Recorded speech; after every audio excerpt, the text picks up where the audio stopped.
but three groups of people who are in hell. நரகத்தில் இருக்கக்கூடிய மூன்று விதமான கூட்டத்தாரை குறித்து ஆண்டவர் இயேசு எனக்கு விவரித்தார். Or other four groups. நான்கு கூட்டத்தார் என்று சொல்லலாம். There may be more. கூடுதலா இருக்கக்கூடும். I'm just sharing with you what I was sure. எனக்கு காண்பிக்கப்பட்டதை மாத்திரம் உங்களுக்கு நான் சொல்லுகிறேன். Number one. முதலாவது, children in hell. நரகத்திலே சிறு பிள்ளைகள் இருக்கிறார்கள். Who are 12 years old and above. 12 வயதுக்கும் அதற்கு மேற்பட்ட பிள்ளைகள் நரகத்தில் இருக்கிறார்கள். They are there in hell. அவர்கள் நரகத்திலே வேதனைப்படுகிறார்கள். And those children who are in hell, they constantly curse their parents and curse their teachers for not teaching them about hell. நரகத்திலே வேதனைப்படுகிற அந்த சிறு பிள்ளைகள் நரகத்தை குறித்து தங்கள் பெற்றோர்களும் ஆசிரியர் தங்களுக்கு சொல்லிக் கொடுக்கவில்லை என்று அவரை நித்தமும் சபித்துக் கொண்டே தூஷித்துக் கொண்டே இருக்கிறார்கள். The second group, இரண்டாவது கூட்டத்தார், sinners in hell. பாவிகள் நரகத்தில் தள்ளுண்டு போவார்கள். When sinners are cast into hell, they are grouped into different compartments and categories according to their types of sins. பாவிகளை நரகத்தில் தள்ளும் பொழுது அவரவர்கள் செய்த பாவத்துக்கேற்ப வகையறுக்கப்பட்டு தனித்தனி குழுக்களாக பிரிவுகளாய் பகுக்கப்பட்டு தள்ளுண்டு கிடப்பார்கள். For example, உதாரணத்திற்கு all homosexuals in one area, ஓரின சேர்க்கையால் ஆண்குணச்சிக்கால் எல்லாரும் இடத்தில் இருப்பார்கள். lesbians in one compartment, எல்லா ஓரின சேர்க்கை all பெண்களும் இடத்தில் thieves இருப்பார்கள். in one compartment, திருடர்கள் எல்லாம் ஒரு பகுதியில் இருப்பார்கள். all effeminate people in one compartment. So they are grouped together and the punishments, torments were granted to them according to their sins. அவரவர்கள் செய்த பாவ தப்பிதங்களுக்கு ஏற்ப வகையறுக்கப்பட்டு அந்தந்த பாவத்துக்கேற்ப தண்டனைகளும் அவர்களுக்கு ஒதுக்கப்பட்டு வாதிக்கப்படுவார்கள். Chapter 20 verse 12 tells us like that. வெளிப்படுத்தல் 20:12 வசனம் நமக்கு இப்படி சொல்லுகிறது. 1 Corinthians chapter 6 1 கொரிந்தியர் 6 அதிகாரம் verse 9 and 10. 9-10 வசனம். Ephesians chapter 5 verse 5. எபேசியர் 5:5. It tells us that the unrighteous sinners are cast into hell. அநியாயக்காரராய் இருக்கும் பாவிகள் நரகத்துக்குள் தள்ளப்படுவார்களாம். What kind of unrighteous sins? எப்படிப்பட்ட அநியாயமான பாவம் அது? Fornicators, வேசி பார்க்கத்தார், idolaters, விக்கிரக ஆராதனைக்காரர்கள், adulterers, விபச்சாரக்காரர்கள், homosexuals, ஆண்குணர்ச்சிக்காரர்கள், sodomites, சோதோமியர்கள், thieves, திருடர்கள், covetous, பொருளாசை உள்ளவர்கள், drunkards, குடி போதைக்காரர்கள், revelers, பகைக்கிறவர்கள், extortioners. பரிகாரர்கள், All such people will not inherit the kingdom of God. இப்படிப்பட்டவைகளை செய்கிற அநியாயக்காரர்கள் யாவரும் தேவனுடைய ராஜ்யத்தை சுதந்தரித்துக் கொள்வதும் இல்லை. The Apostle Paul revealing all this. அப்போஸ்தலனாகிய பவுலடியார் இவைகளை எல்லாம் வெளிப்படுத்திய பின்பு In Revelation chapter 21 verse 8 வெளிப்படுத்தல் 21 அதிகாரத்தின் 8 வசனத்திலே and chapter 22 verse 15 22-15 வசனங்களிலே it says this group of sinners are all cast into the lake of fire. இந்த பாவங்களை செய்கிற கூட்டத்தாராகிய பாவிகள் எரிகிற அக்கினி கடலிலே தள்ளப்படுவார்கள். Unbelieving people, அவிசுவாசிகள், the cowardly people, கோழைகளாய் பயப்படுகிறவர்கள், they covered because they could not stand up for their faith before the living God. தங்கள் விசுவாசத்து நிமித்தம் ஜீவனுள்ள தேவனுக்காக எழுந்து தைரியமாய் நிற்க முடியாததனால் கோழைகள். The abominable people, அருவருப்பானவர்களும், murderers, கொலைபாதகர், sexually immoral, விபச்சாரக்காரர், magicians, சூனியக்காரர், idolaters, விக்கிரக ஆராதனைக்காரர், liars, பொய்யர் அனைவரும் all of them will have their part in the burning lake of fire. இவர்கள் அனைவரும் எரிகிற அக்கினியும் கந்தகமான கடலிலே பங்கடைவார்கள். The third group, மூன்றாவது கூட்டத்தார், Christians. Eve and Dave use eToro to trade cryptocurrencies. Steve does extensive மூன்றாவது கூட்டத்தார், Christians can lose their salvation and end up in hell. கிறிஸ்தவர்களும் தங்கள் ரட்சிப்பை பறிகொடுத்துவிட்டு நரகத்திலே போய் பங்கடையக்கூடும். Matthew chapter 22 verses 11 to 13. மத்தேயு 22:11 முதல் 13 வரையுள்ள வசனங்கள். They are cast into outer darkness. புறம்பான இருளிலே அவர்கள் தள்ளுண்டு போனவர்கள். And the Lord Jesus Christ himself warned this.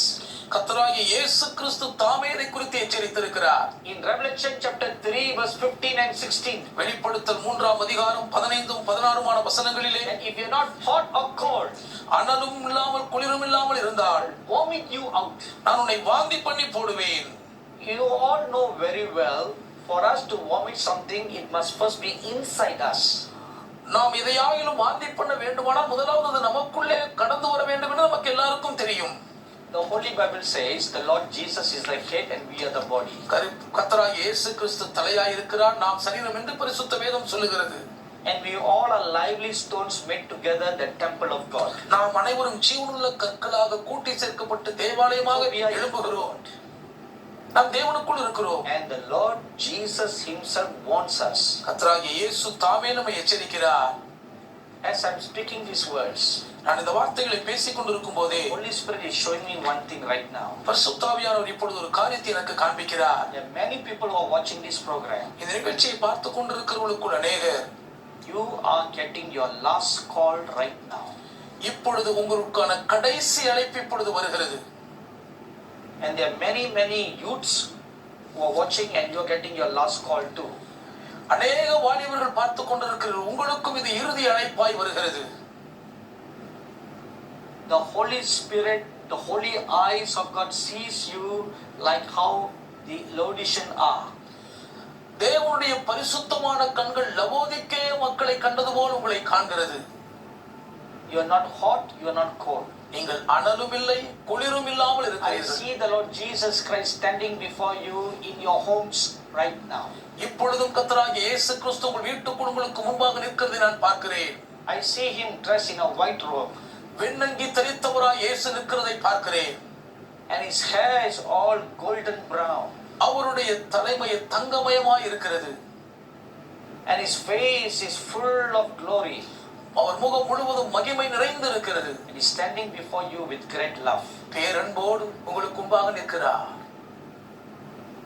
Asking you to put away that double standard, double mindedness in your life. வாழ்க்கையிலே இருமனம் உள்ளவர்களாய் வாழும் இரட்டை வாழ்க்கை உங்களை விட்டு அகற்றும்படி அங்கலாய்க்கிறார். And he's calling you to come back to your first love. உலாதி அன்பின் மேன்மைக்கு நீங்கள் திரும்பி வரும்படி உங்களை அன்போடு அழைக்கிறார். There are some who have also forsaken the Lord and forsaken the call that was given to you. உங்களிலே சிலர் உங்களுக்கு அருளப்பட்ட அழைப்பையும் துறந்து விட்டீர்கள், ஆண்டவரையும் மறந்துவிட்டு போய்விட்டீர்கள். Come back to the first love. ஆதி அன்புக்கு திரும்பி வாருங்கள். Come back by being zealous for God as how you were before. ஆரம்பத்தில் எப்படி கர்த்தருக்காக வைராக்கியமாய் இருந்தீர்களோ அதே வைராக்கியவாதிகளாய் திரும்பி வாருங்கள். Today the Lord is speaking to you. இன்றே கர்த்தர் உங்களோடு பேசுகிறார். You will not get another opportunity. மற்றொரு தருணம் உங்களுக்கு கிடைக்காது. The Holy Bible says, பரிசுத்த வேதம் சொல்லுகிறது, if today you hear the voice of God, harden not your heart. இன்று தேவனுடைய சத்தத்தை நீங்கள் கேட்பீர்களானால் உங்கள் இருதயத்தை கடினப்படுத்தாதீர்கள். The fourth category of people will be cast into hell. நரகத்திலே தள்ளப்பட போகிற நான்காவது வகையான மக்கள் Preachers, ministers of God are cast into hell. பிரசங்கியார்கள், தேவனுடைய ஊழியக்காரர்கள் நரகத்துக்குள் தள்ளப்படுவார்கள்.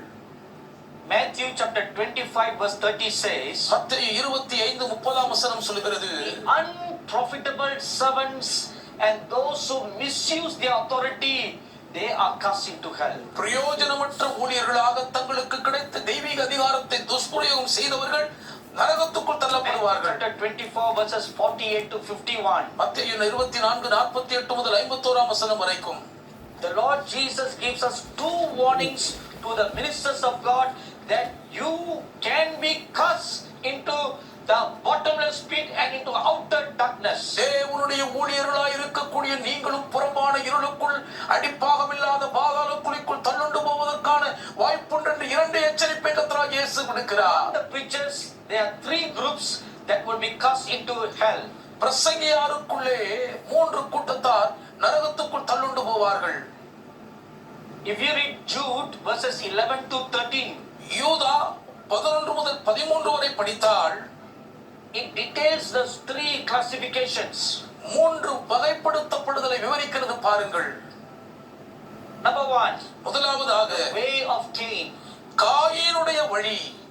You read about Cain in Genesis chapter 4 verse 7. ஆதியாகமம் 4ஆம் அதிகாரம் 7ஆம் வசனத்தில் காயீனை குறித்து படிக்கிறோம். So who are these kind of preachers? இந்த மாதிரியான பிரசங்கியார்கள் யார்? These are they who teach the people to worship God in a wrong manner. தவறான விதத்தில் கர்த்தரை ஆராதிக்கும்படி ஜனங்களை திசை திருப்புகிற ஊழியர்கள் இவர்கள். Instead of teaching the people to worship God in spirit and in truth and in the beauties of holiness, ஆவியோடு உண்மையோடு பரிசுத்த அலங்காரத்தோடும் கர்த்தரை தொழுது கொள்ளும்படி ஜனங்களுக்கு போதித்து வழிநடத்துவதற்கு பதிலாக they teach people there are so many other ways of worshiping God. You don't have to be holy to worship God. தேவனை ஆராதிப்பதற்கு இன்னும் எத்தனையோ பல வழிகள் இருக்கின்றன. தேவனை ஆராதிக்க வேண்டும் என்பதற்காக நீங்கள் பரிசுத்தமாக தான் இருக்க வேண்டும் என்ற அவசியமில்லை என்று You don't போதிக்கிறவர்கள். have to follow the very prescribed, serious way of worshiping God. You can just be carefree to worship God in whatever way you like. இப்படித்தான் ஆராதிக்க வேண்டும் என்று வரையறுக்கப்பட்டிருக்கிற விதத்தில் தான் ஆராதிக்க வேண்டும் என்றில்லை. மனம் போல் நீங்கள் எப்படி வேண்டுமோ தேவனை ஆராதிக்கலாம் என்று சொல்லுகிறவர்கள். Second group of preachers, the way of Balaam. இரண்டாவது வகையான பிரசங்கியார்கள் பீலேயாமின் வழியில் நடக்கிறவர்கள். You read in Numbers chapter 25. என்னாகமம் 25 படிக்கிறோம். Balaam. பீலேயாம் யார்? Balaam represents a group of preachers who are money-loving preachers. பணாசை படைத்த பிரசங்கியார்களுடைய கூட்டத்திற்கு பீலேயாம் அடையாளம். Who seduces and deceives the people to amass wealth. சொத்துக்களை சேர்த்து குவிப்பதற்காக மக்களை நயவஞ்சகமாய் ஏமாற்றி மோசம் போக்கும் And they கூட்டத்தார். also teach the people an alternate lifestyle against holiness. பரிசுத்தத்துக்கு விரோதமான மாற்று வழி வாழ்க்கை முறையை ஜனங்களுக்குள் போதித்து திணிக்கும் பிரசங்கியார்கள். That was the teaching of Balaam, அதுதான் பீலேயாமின் போதனை. to cause Israel to fornicate. இஸ்ரவேல் வேசித்தனம் பண்ணுவதற்கு போதித்தான். He was teaching them it's okay, all right to marry a non-believer. அவிசுவாசியை விவாகம் பண்ணுவதில் தவறில்லை, பரவாயில்லை என்று தவறாய் போதித்தான். It's all right to bow down to idols. விக்கிரகங்களுக்கு முன்பாக தாழ விழுந்து பணிவதில் தவறில்லை. All that for the love of money. அத்தனையும் பணாசைக்காக செய்தான். So this group of preachers will give seducing teachings against the truth of the living God for the sake and for the love of money. இந்த வகையான பிரசங்கியார்கள் பண ஆசையினால் மக்களை நயமாய் வஞ்சித்து வசனித்து தவறான போதனையினால் அவர்களை திசை திருப்புகிறவர்கள். The third group of preachers are called the gainsayers of Torah. மூன்றாவது வகையான பிரசங்கியார்கள்